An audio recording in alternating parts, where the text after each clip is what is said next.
अमेरिकेमध्ये सध्या स्नोस्टॉर्म चालू आहे. तुम्ही सगळीकडे न्यूज पाहिलीच असेल.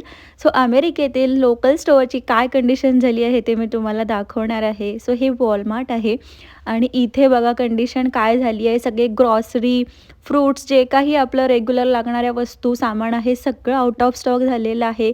हे जे कंटेनर्स तुम्हाला दिसत आहेत, हे नेहमी Walmartमध्ये आल्यानंतर भरलेले दिसतात. कधीच असे मोकळे दिसत नाहीत.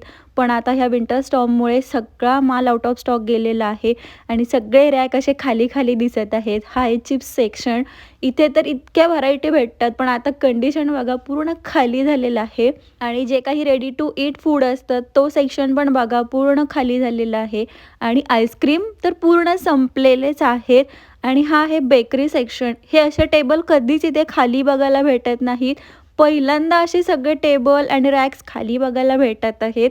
आता हा विंटर स्टॉर्म बऱ्याच दिवसापासून चालू आहे. आय होप की आता लवकरच ही सगळी सिच्युएशन नॉर्मल होईल आणि पहिल्यासारख्या सगळ्या इथे वस्तू बघायला भेटतील. सो हे जे कंटेनर्स आहेत ते onion, potatoes, ginger, garlic, vegetables ह्याचे सगळे मोस्टली आहेत. तेच सगळे आउट ऑफ स्टॉक झालेले आहेत.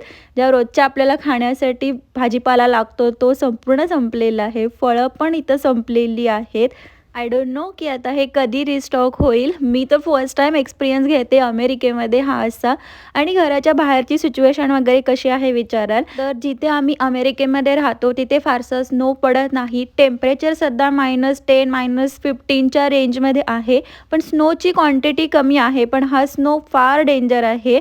सो ही अशी आहे सध्याची अमेरिकेतील कंडिशन.